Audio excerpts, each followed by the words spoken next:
Three, two, one. We're recording. Hey, everybody. How's it going? We've got Sean on the line. Sean is in Wisconsin and has had some Bigfoot encounters, and he's learned a lot through the years. And Sean contacted me and told me a few of his encounters, and they sound really interesting. And I invited him to come on and do an interview. Sean, how are you? I'm good. I'm great. Cold, but good. Do you want to say where in Wisconsin, or do you just want to keep that? I live in north central part of the state.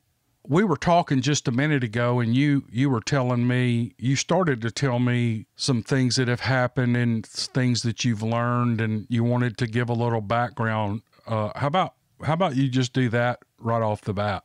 All right, sure. Well, when I was young, 7, 8 years old, my folks got divorced. I was born in Oregon, in southwest part of Oregon in the Cascades. I moved to Wisconsin here with my mom for a short time. And then in 1979, I went back out to Oregon in a small town near Roseburg called Oakland. Like I said, I was 9 years old. And I had a sister, too. She stayed here in Wisconsin with my mom. Now, when I moved out there, my dad had gotten remarried. I had some bad habits. I liked to be out in the woods all the time. And to think I would take sticks and smash them on the trees, break them till there was nothing left. Then I'd pick up another one, break it till there was nothing left. And there was a creek at the bottom of the property. I'd go down there and look around in that creek catching salamanders and whatnot. And there was a lot of blackberries that grew along the shore of this creek. Some places they grew right over from each side, and it made like a big tunnel over the top of this creek. And it was nice to be down here in the summer time when it was hot, because it was cool down there. And I'd be smashing rocks on other rocks and sticks and all that. And I just happened to look over towards this big blackberry bushes going up the hill across from me, and I could see eyeballs looking at me from inside the blackberry bushes. And I froze. I was staring right at the eyeballs, because that's all I could see. What was the distance? And it wasn't very far, maybe 40 feet, maybe 40 feet, 50 feet. And as I was looking down at the creek, I could see a leg, or what I assumed was a leg, and it was a hairy leg. I turned around and I looked down the creek to my right from me, which I was looking kind of to my left at these eyeballs, and I heard some commotion in there, and then it was just gone. I mean, I didn't even hear the thing go very far. I decided it was time to hightail it up to the house. I didn't say anything about it to my dad or anything like that. I stayed away from the creek for a while. But I had a whole mountain to climb around on, and I spent a lot of time up on it. I'd go out there with my wrist rocket, pocket full of marbles. I'd shoot everything. I like to look for rattlesnakes. I like digging around in the logs and looking for rattlesnakes and things like that. And probably maybe a week or so after I had seen the eyeballs looking at me through the blackberry bushes down there by the creek, I was up on the mountain floating around in the woods, and I seen something run between the trees down there pretty quick. Probably about as fast as a deer would be going if it was trying to get away from you. I didn't get any kind of good look at what it was. I saw it was really dark colored. So I'm going to go down there and check that out. So I started walking down the mountain towards where I saw it. I never saw the thing again. I never heard anything. I never saw anything. So I guess I just didn't really give it much thought. I just started building my fort. I was working on building a fort up there. Well, a few days later, I was up there again, and I was going to go up there to work on my fort, and I was digging around in some logs and some other logging debris. It was a little clear-cut patch. Not sure when it had been cut, but it was probably early 71, 2 maybe. I saw that thing again on the tree line, which was maybe 100 feet away or so, 120 feet away. Hard to remember exactly because I was pretty young. But I saw it move behind some bushes in a young chinkapin tree. I saw it squat down, and I could see it was dark through the bushes. I could see something in there, but I couldn't make out what it was. And I wanted it to get up and move so I could see it. And I just reached into my pocket and grabbed a marble, put it in my wrist rocket, and launched it into the woods. Big dark spot next to that little chinkapin tree. And after I did that, it wasn't not a second. And that thing come over the top of that little chinkapin tree, like it just folded right up. And that thing come right at me on all fours. It was fast.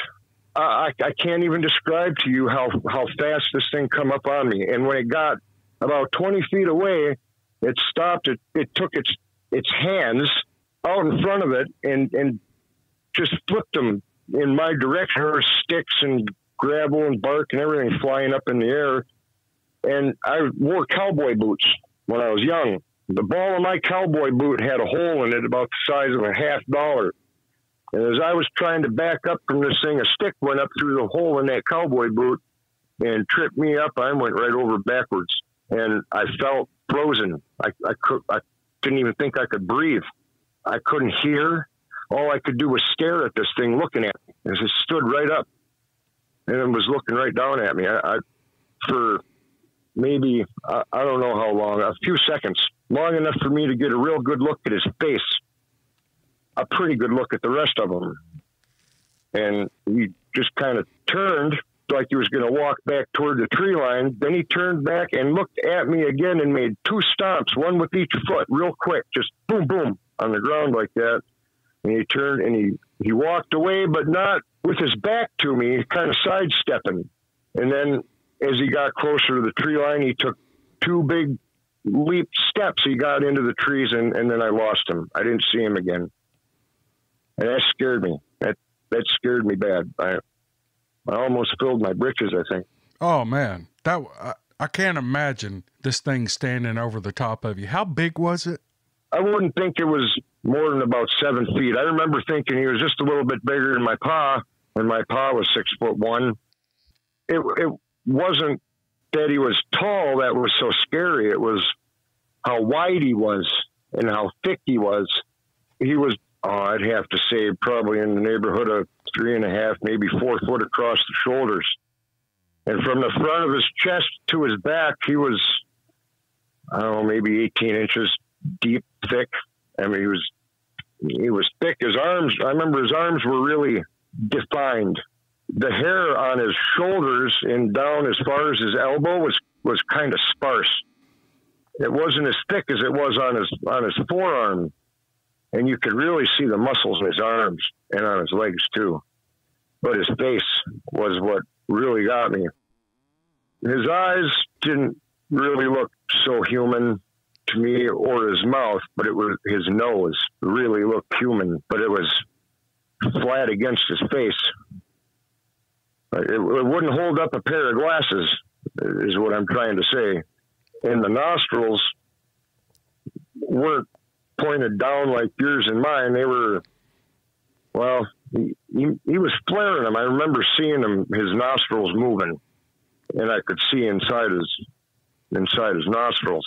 As far as if they were pointing straight out, I wouldn't say they pointed straight out, but maybe a combination between how our nostrils point more towards the ground. His pointed a little more outward than that. Yeah, his skin color was like the color of a barbecue grill full of charcoal after it gets rained on. That kind of gray color, and he was black, dark. Well, I wouldn't say black, maybe like a dark gray color. It's hard to say exactly. I could tell you in the sunshine, when the sun was shining on him, he blended in with dry wood, stumps and stuff like that, because one sighting I had, I saw him standing next to a stump, but when the sun went away is when he really showed up. Then the sun came back, and then he blended in really good again with the surroundings. So his hair kind of shined a little bit. It looked silvery in some spots, and then other spots it was dark. That right there was when I decided it was time to tell my pa about it.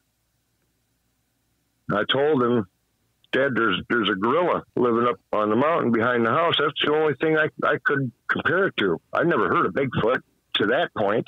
I had never heard of Bigfoot, but I'd seen gorillas, and that's the best I could describe it. Well, Pa told me, he said, well, you know, gorillas don't live here.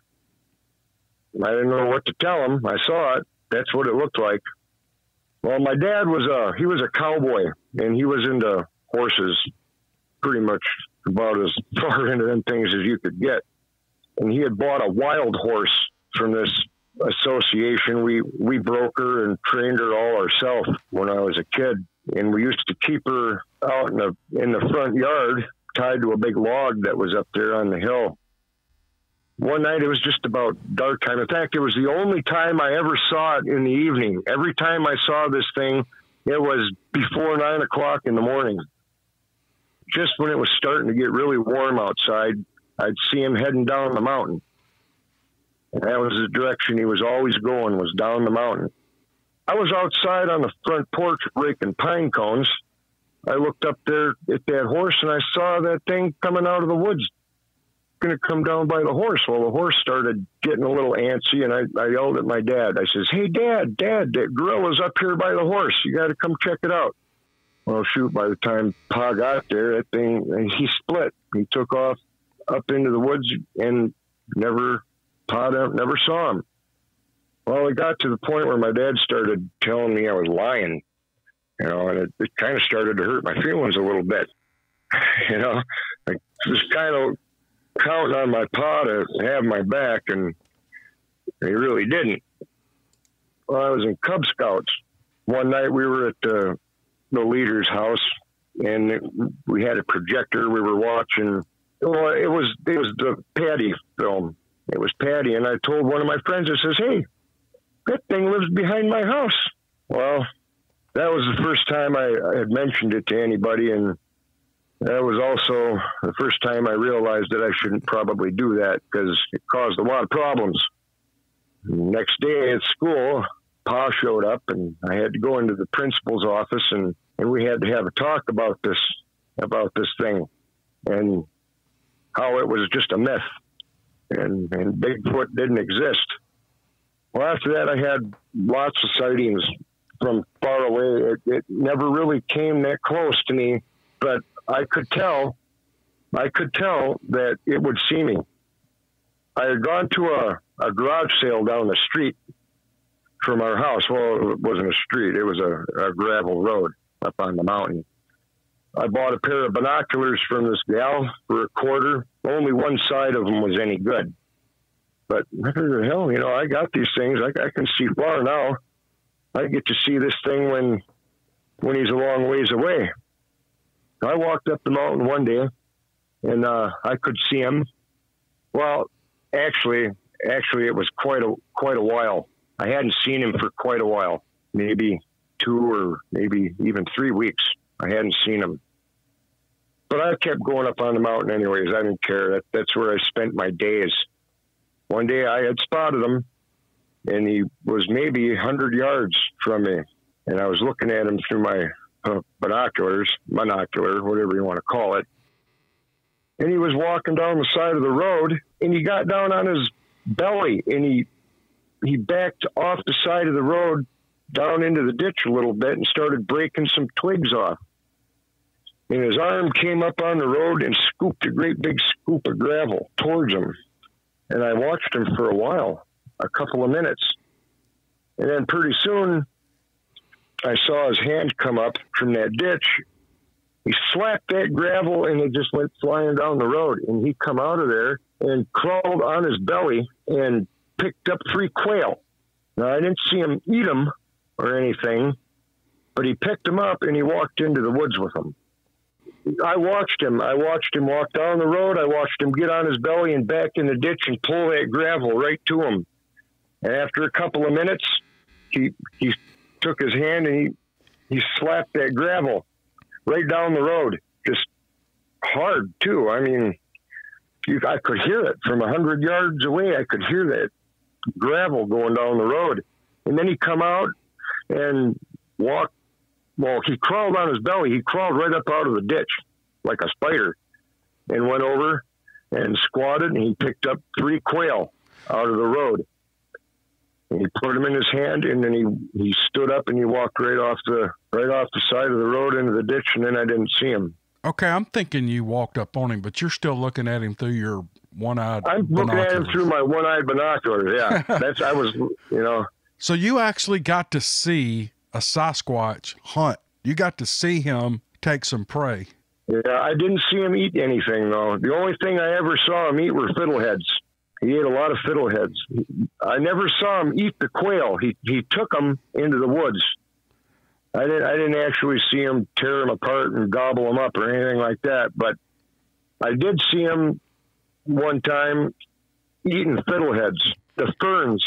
Fiddleheads are ferns when they're growing up out of the ground. I got you. I saw him eat those before I saw him get the quail. This is a sighting I had before the quail, but he was down there not far from the creek eating the fiddleheads growing up out of the ground.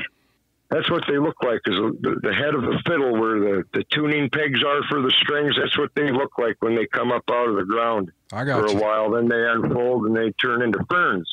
But when they're little, just growing up out of the ground, 6-8 inches tall, they're really tender. People can eat them too. I've eaten them myself. They're not bad to eat, actually.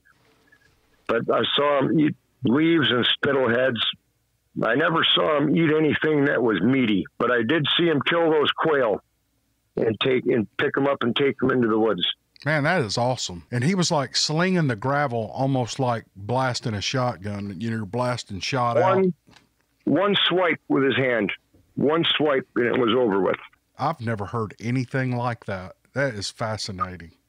All of these experiences with this thing's all when you're 9 or 10 years old? I was 9 years old. Saw him that whole summer. Well, from springtime all through summer and into the fall. I didn't see a whole lot of them during the wintertime. And in fact, the last time I got a glimpse of them was 2 weeks before Mount St. Helens erupted. That was the last time I saw them. And then we moved from that place in Oakland, Oregon to Jordan Valley, Oregon. And then, my encounters with that guy were gone. I never went back and saw him again or anything like that. I haven't even been back to look for him. But I did grow up out there, and I did have lots of things go on that can lead me to believe that it had to be a Sasquatch. It had to be.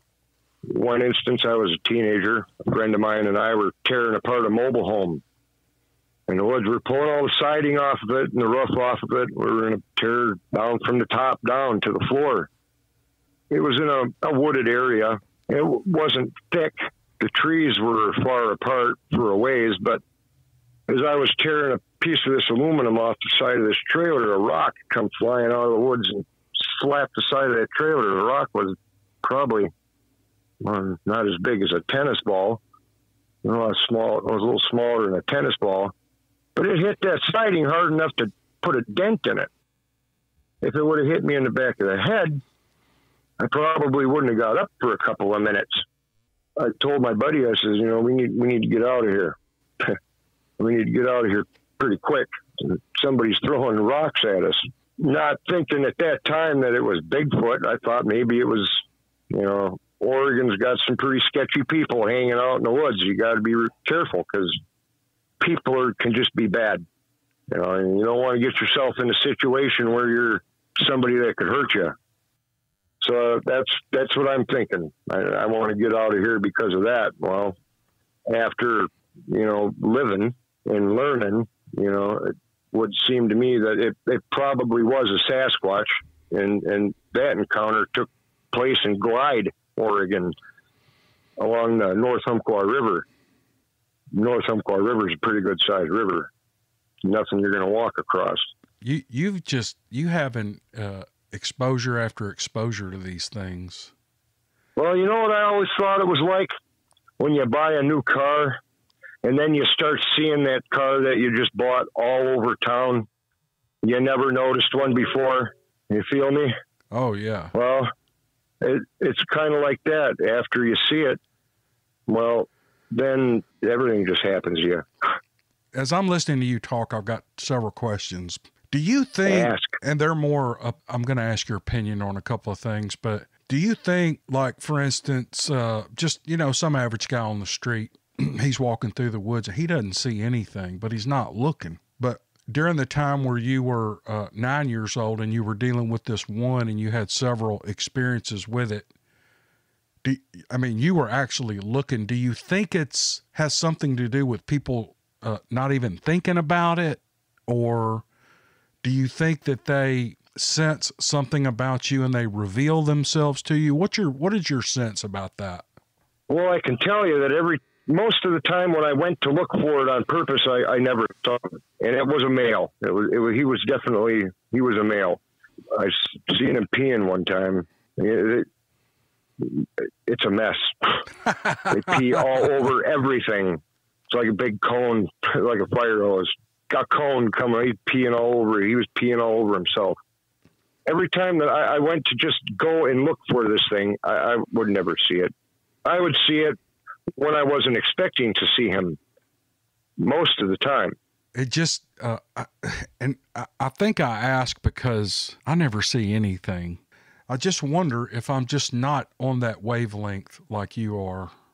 I don't know. I'm just talking out the top of my head here. Well, go. I don't know if it's a wavelength.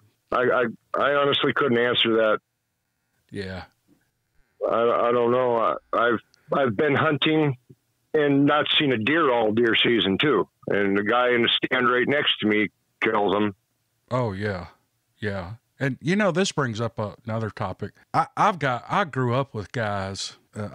I told a story in my last video about a turkey hunting. It was a boring little story, but it took me almost 10 years to kill my first turkey.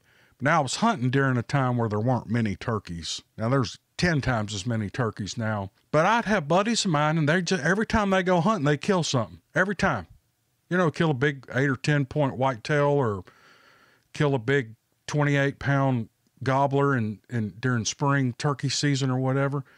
Or they'll go fishing and catch 150 brim or 50 crappie. And I'd go fishing and I couldn't get a bite. I don't know. Some people just have it, you know, and I'm just one of those. I have to work for everything, including fishing, hunting, whatever. Was that your last Oregon experience? The one where where they threw the rocket to the trailer?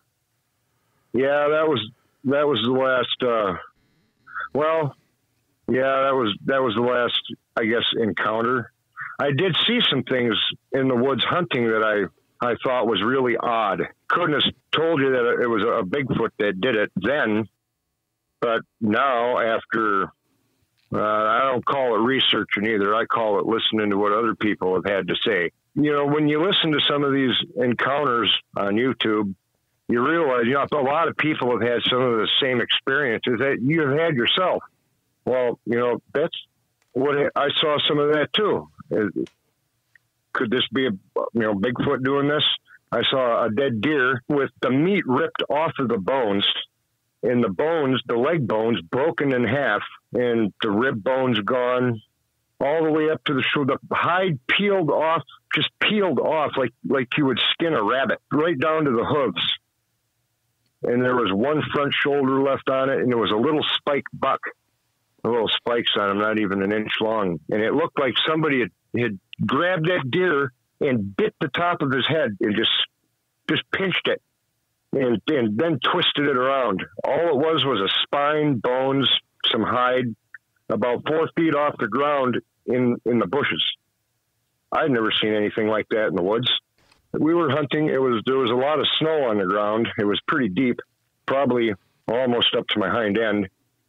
I had shot at a deer, so I went to look to see if I had hit it. And as I was walking back, I realized I didn't hit the deer. I was walking back to the truck, and I saw this dead deer in the bushes. It was as high off the ground as my chest, just in the bushes. Just, you know, there wasn't anything left of it, just bones and some hide. All the meat was gone. The tendons were still there, but the leg bones were broken. Like if you could just grab a bone and snap the thing in half. So they weren't broken at the joints. They were broken. No, they were broken in half in the middle of the long bones. They were broken in half. Was this in Oregon? Yeah, I was in Oregon too. That was in Glide. Steamboat Creek, actually. You all didn't have wolves in Oregon. Nah, there weren't too many wolves out there. I've never seen a wolf in Oregon. Any big cats? And I don't. Lots of lions. Lots of lions. But the thing, you know, you might could explain it. It was a lion. It was a big cat and drug it up in that brush, but probably not. I was about to say if there weren't any big predators around during that time, then it being in the bush is a pretty good indicator. I mean, something big has to drag, you know, a big game animal up in a bush like that. But well, you know, black-tailed deer aren't real big. You know, they're kind of small. But this thing was just peeled like a banana. The hide, it looked like it had been torn open from the back and then just peeled right off of it. Had you seen scavenged or fed upon deer before? So you probably knew what that looked like. Oh, yeah. They're usually some of it here and some of it over there. And usually the hide is about the only thing that's left. There's usually not even bones, just gray matter and a gross, disgusting hair and some hide. That's mostly what I've found. Bones get carried off by critters, chewed on. Yeah. Mostly when I find deer bones in the woods, it's just a couple. It's not a whole deer. Any other things you ran up on? Any other signs that you? Well, when I was 24 years old, I lived in Livingston, Montana. My buddy and myself, we lived there. Worked for a towing company and a restaurant, and we spent a lot of time up in the mountains looking for elk antlers, sheds. And we were in the Gallatins one time looking for some sheds, and I was fat back then too. I was a pretty big boy. I was about 300 pounds. And my buddy, he could outwalk me like nobody's business. So it was hard for me to keep up with him. I'd stop and take breaks. He'd keep going, and then I wouldn't see him until we'd meet up on the way back to the truck. And I was taking a break one time on the trail. I sat down on a big stump. I heard some noise behind me, and I looked. There's a whole herd of cow elk walking on a trail a couple hundred feet behind me, up above me. I turned around, and I watched the whole herd walk in a line behind me. I don't know, maybe 25, 30 elk. Well, when I decided to take off again, I didn't want to keep walking on the trail because I wanted to get down to the bottom. I didn't want to do the whole windy walk around the trail thing. So I just headed straight down from where I was sitting on that stump. As soon as I got across the trail and started walking down into the woods just exploded. I didn't see anything. I didn't see any animal at all. I saw flying sticks and brush moving, and like somebody had driven a car down alongside me into the woods off the road. And then it was over. Whatever it was made its way out of the woods at the bottom, maybe 50, 60 yards, and it was just gone, and it happened in an instant. I never had a glimpse of it or anything. And it started when woods exploded. It was, 20 feet away. It wasn't very far. Scared me good, startled me. But I didn't see anything, so I didn't get that scared either. Yeah. I'm not sure if that wouldn't scare me more than actually knowing what it is, Well, as time's moved on, how have things been with, has this been a lifelong kind of thing? Well, it was for a long time. I didn't really talk about it, through the end of my 20s and my 30s. I didn't really talk about it at all because people just thought I was full of shit. And I just didn't want to deal with it. But then I was hunting here in Wisconsin. I saw some things, some, trees that were broken off in the woods that just didn't look right to me. They were hard maples. They were, bent over and twisted like, what you would do to a toothpick. A hard maple's probably, 2.5, 3 inches around. I couldn't break nothing like that myself. I saw bears and stuff that would grab trees. They'd break them. They'd break a tree, but it would just be broken in half. And the top would be laying on the ground. They wouldn't grab it and twist it. But one of the strangest things that I saw here in Wisconsin was the time I was cutting pulp. I was in this spruce swamp that I'd been working to get into because I wanted to really make me some good money. The snow was deep. It was in the middle of winter and it was cold. And I went over to this spruce and I was going to start cutting some limbs off the bottom of it. And I walked underneath the limbs. Of course, they were all full of snow on the outside of the tree. The limbs were actually on the ground and full of snow. And you could walk in under the limbs just like you were walking into your home. There was ground underneath these trees. They were pretty good-sized spruce trees. There were hides in there. It looked like somebody had laid them out. And there were deer hides, there were coyote hides, rabbit hides, just all piled up underneath this tree. And they were frozen solid, but not completely rotted. And I found some deer carcasses. One actually was a nice buck. And I thought, my thought was wolves, you know, right away. Wolves, there's a lot of wolves in Wisconsin. Yes. They're thick up here. You do have wolves there. Yep. They're killers. You know, they will. March is the worst time of the year up here because the deer are hungry. We're getting the most snow we get all year, and there's nothing left for the animals to eat. And they start dying just from winter, and then the wolves just get them. They just get them. But the hides underneath that tree was one thing that I'd never seen anything like that. I'm back in the woods, miles into the woods from any civilization or town or home, and there's hides piled up underneath a tree. That is so weird. It's like it's almost like they're using them for something. For a bed or something, you know, to sleep on. Yeah. That's what I think. That's what I think. Because there were deer hides. The flesh side was on the ground and the hair side was up, and the next hide was the hair side down and the flesh side up, and then the rest of them were all flesh side down, and they were all laying on top of each other. I peeled them right off there. I broke them apart, checked them out. I never heard a Bigfoot though. I don't believe. I've heard some weird noises in the woods. Well, I mean, that's some of that strange evidence that you can't attribute it to anything else. But that doesn't mean it's a Bigfoot. Up here, you can't tell if it's a pileated woodpecker or if it's somebody banging on something. Pileated woodpeckers and things are huge. You know, when they start banging on a tree, it makes a big noise. So I couldn't tell you much about wood knocking. I don't hear anything like that around here.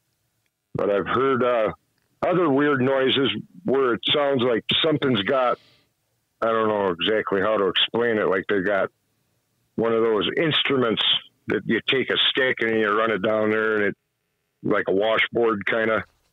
I've heard sounds like that in the woods where it sounds like somebody's got a big one of those going.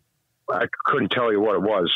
Right. You know, it didn't sound like it was metal. It sounded like it was all wood, but it was fast. Brr, brr, brr, and then quit. Yeah. Never heard anything else like it after that either. That was the only one time I ever heard that.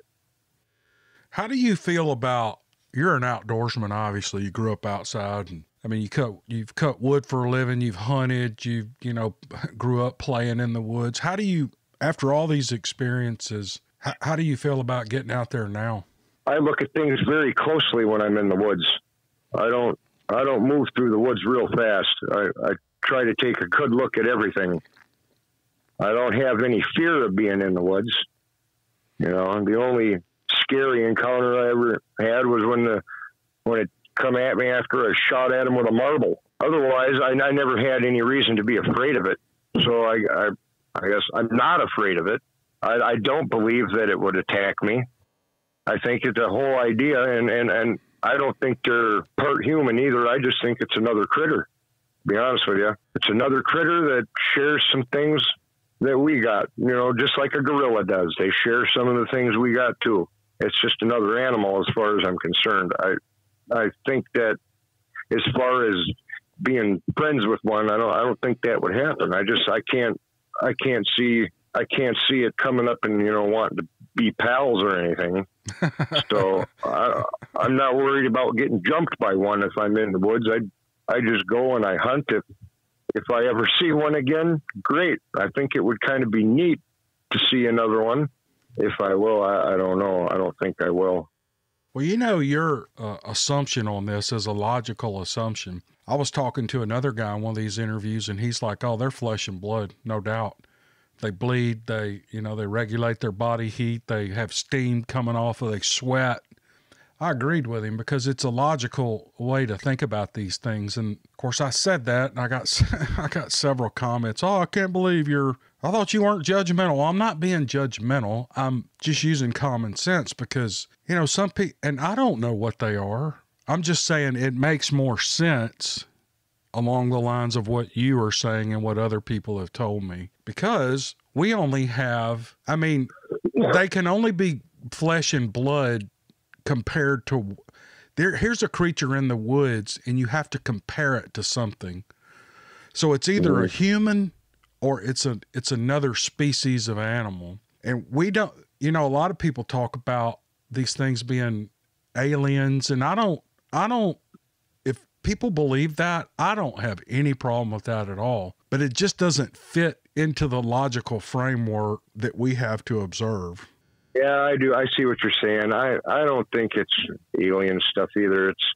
It's just another animal that's really good at hiding out. So it makes sense to me that it's a flesh and blood animal, and how many there are, I mean, who knows?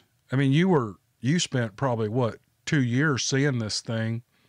Well, a good year anyway. It's almost a whole year, 1979 into 1980. You never saw a family unit? You never saw a female? I never saw more than one at a time.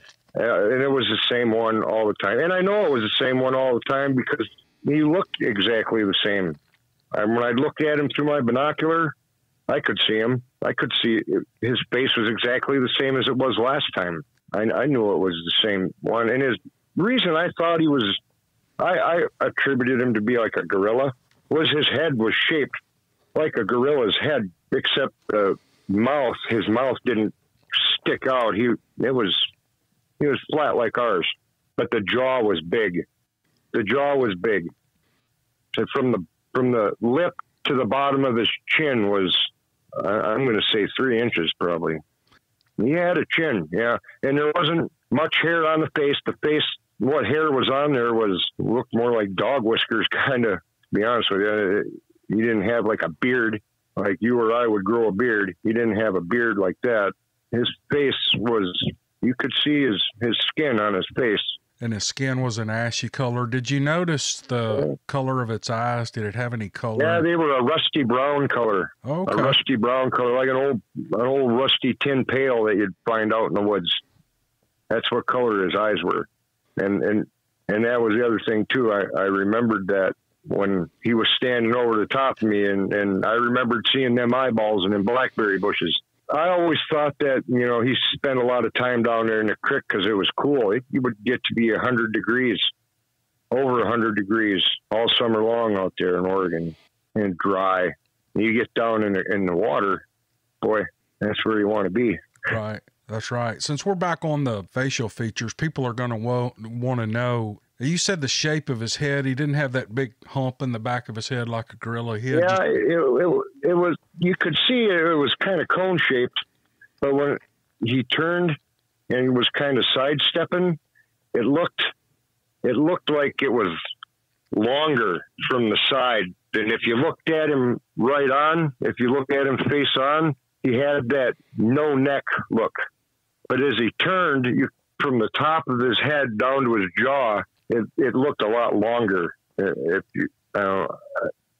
I guess it's hard to describe, but I remember every hair, and it wasn't long hair either on his head. It was short hair.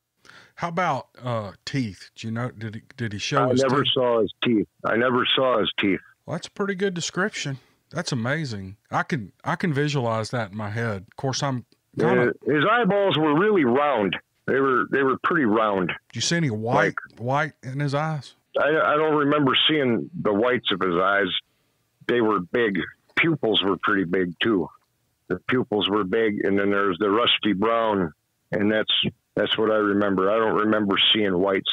But your overall, looking back on that, obviously it didn't have any malintent towards you. It didn't like it when you shot him with a marble. I bet that hurt. You think it might have stung? Did you hit him? You sure enough hit him? I don't know if I hit him. I don't know if I hit him or not. It was one of those, get it in there, get him moving. You know, I wasn't necessarily trying to hit him. If I did hit him, well, obviously he knew you were probably shooting. Pissed him off. Yeah, he obviously knew you were shooting something at him because he came over the top of that tree. That's chinkapin trees have they're I can't imagine going over the top of one. The nuts in them got spines like a walnut grows around the nut. This has long, little, sharp, pointy spines all around the nut, and they grow in little clusters of 4 or 6 or whatever. And to run right over the top of that thing like that, I mean, I would be concerned about my stuff getting tore off. He went over the top of that tree like it wasn't even there. But you never, other than that, and even then he was standing over you, but you never felt like, I mean, looking back, you probably did at the moment, but looking back, he never had any malintent towards you or any super aggressive. He never touched you, never. No. Do you count yourself fortunate to have those experiences, or do you look back on them? You know, some people say they have this, you know, PTSD or whatever. You don't sound like you're dealing with that. Well, I have some issues myself, but it's not Bigfoot related at all. I don't have any long-lasting bad feelings or fright or anything from it. I saw it a bunch of times. It got to be like seeing deer and turkeys, and you know, I'm more afraid of lions. I went out and dug rattlesnakes out of logs and rocks for fun when I was 9. I was never really afraid of it except when it was running right at me. Then I was afraid. Is your dad still living? No, my dad was killed. He got hit by a car in 2006. Oh, I'm sorry. Did you ever talk to him about it anymore? I never really brought it up with him so much because I always felt like as a kid growing up, my dad wasn't really that nice a guy. He was hard. You know, it wasn't until he became a grandpa that he actually really changed. I was living out here in Wisconsin. He was living out in Oregon, and we only talked a couple of times a month on the phone. I never really had the wherewithal to bring that up again because he didn't believe me at all. And I always wondered why my dad never saw one or never brought it up, because my dad was a fisherman. He liked fishing steelhead, and he was on the river all the time.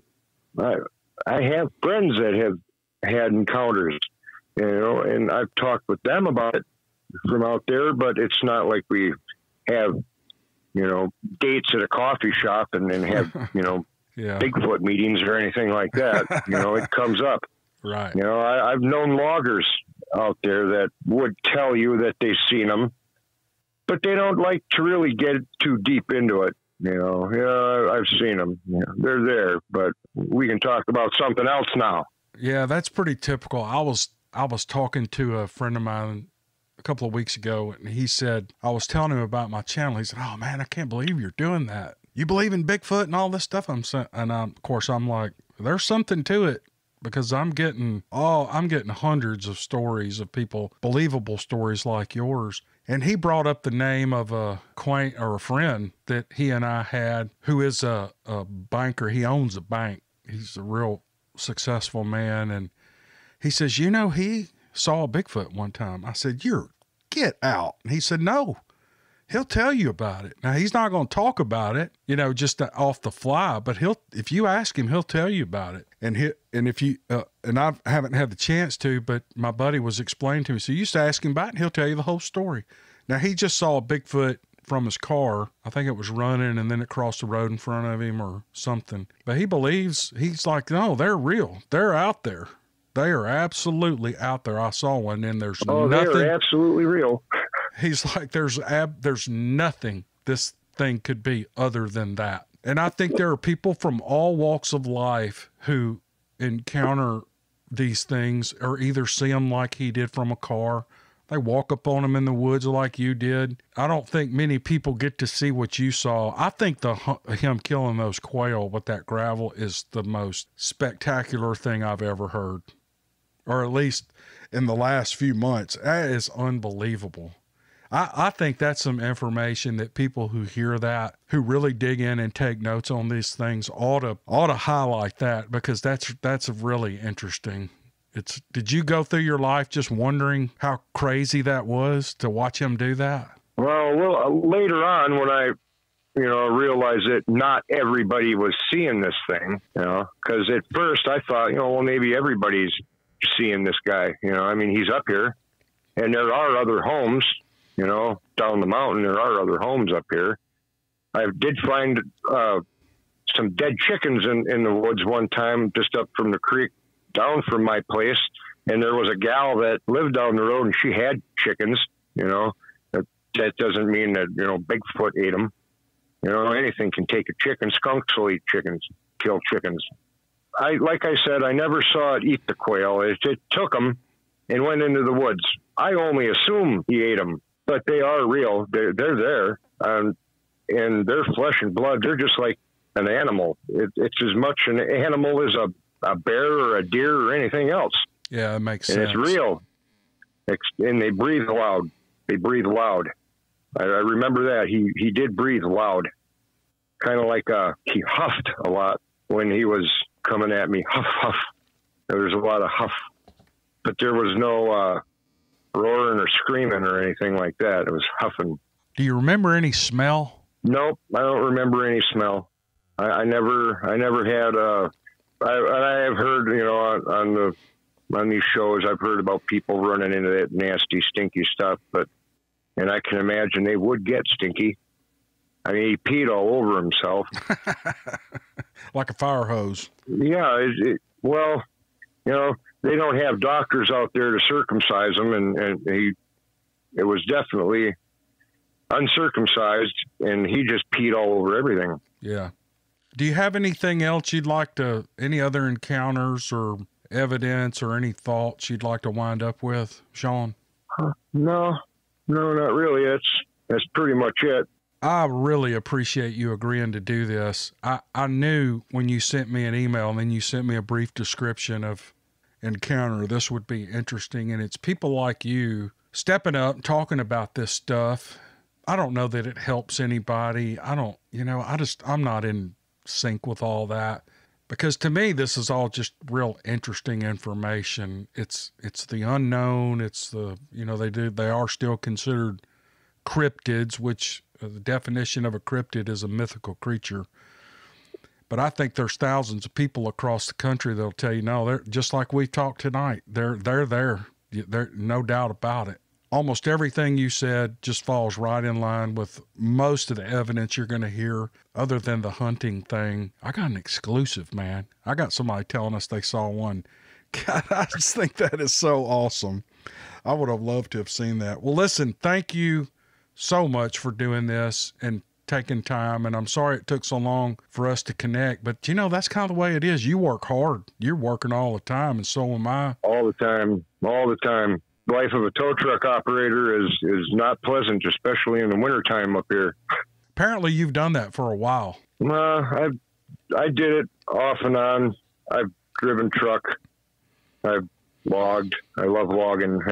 I love cutting trees. That's my all-time favorite thing to do, but almost 50 years old, and my body just doesn't cooperate like it used to. I don't cut so many trees anymore. I do big wood for big money, and then I go back to towing. Man, I could ask you 1,000 questions about what you do with the wood and the towing, and I'm just a real inquisitive person, but I'm not going to keep you on very long. We can talk to, you don't have to have me on your show all the time. If you just want to call and visit, I'm down with that too. I will. I'll do that. Let's keep in touch. Yeah. If I ever run into another Bigfoot, you'll be the first one I call. Well, I appreciate that. Thanks, man. Everybody, thank you for listening to the video this far. I really appreciate you, and we'll see you on the next one.